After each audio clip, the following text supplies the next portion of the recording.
Welcome to Lesson 1, the relationship of addition and subtraction. Ladies and gentlemen, we are starting our unit in algebra.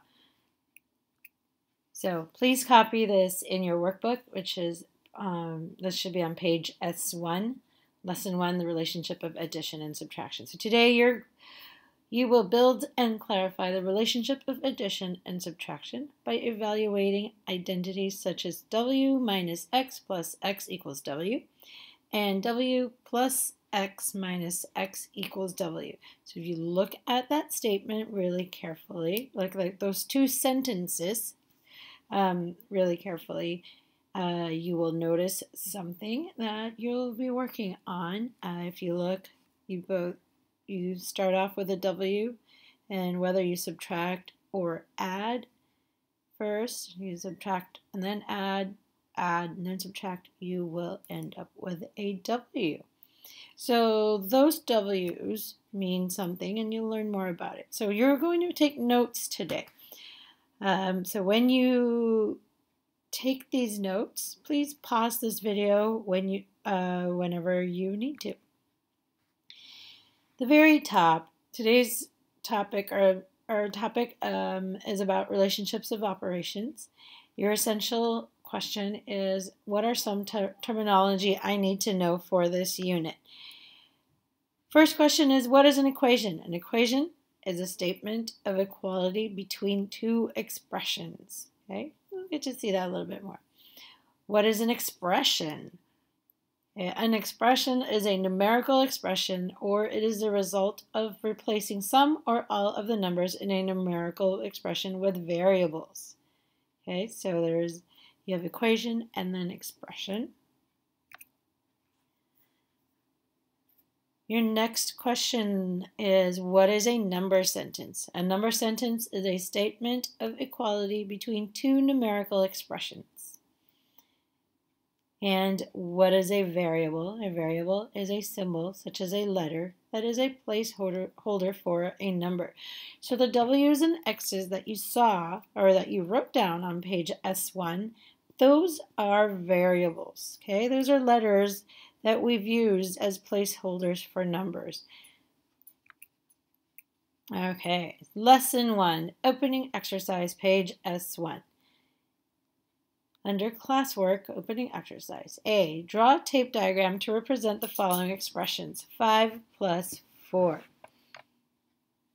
So, first thing we're going to do is draw 5 boxes. Plus 4, we'll draw an additional 4 boxes. Here we have 5 plus 4. That's all we need for letter A. Now write the expressions for letter B, number 1 and 2. Pause this video to do that. So moving on, we're just going to have a quick discussion about addition and subtraction. So what if I had 6 squares and added 4 squares to it? 1, 2, 3, 4. My expression would be 6 plus 4.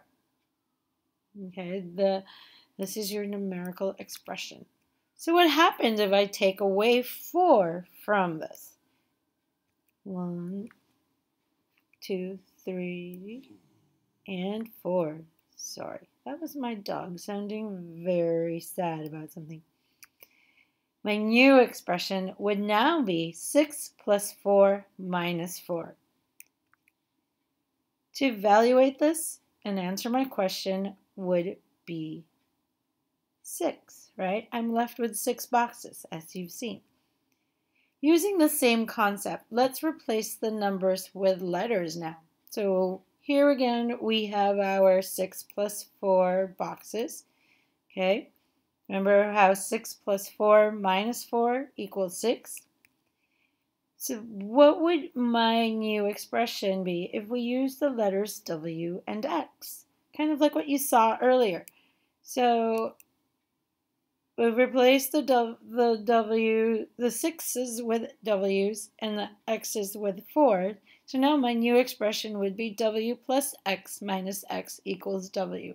One reason why we use letters instead of numbers is that these letters represent numbers that can still change. That's why they're called variables. Once again, remember how in science the thing that you can change for your investigation is what is called the variable, because that can still those are items that change, right? So here, since sometimes our numbers will change, we can use letters instead of numbers. So then we can replace that with any number. So that means if I wanted to put in 10 plus 2 minus 2, that would still equal 10, right? It's the same combination, same result. Your next steps, ladies and gentlemen. So that was a quick one, right? Your next steps. With your partner or by yourself, answer exercises 1 to 5. So when you're done and you feel ready, get an exit ticket from the shelf. If you have your homework or any unfinished exercise problems. Okay, during this time, the conversation is 1. If you need help, please write your name on the board. Your activity right now is lesson 1, exercises 1 to 5. You are welcome to get to the bathroom and get water for as long as you have permission. Everything else you can take care of on your own. I know you are participating because you're solving exercises 1 to 5. All right, so I will see you in our next lesson.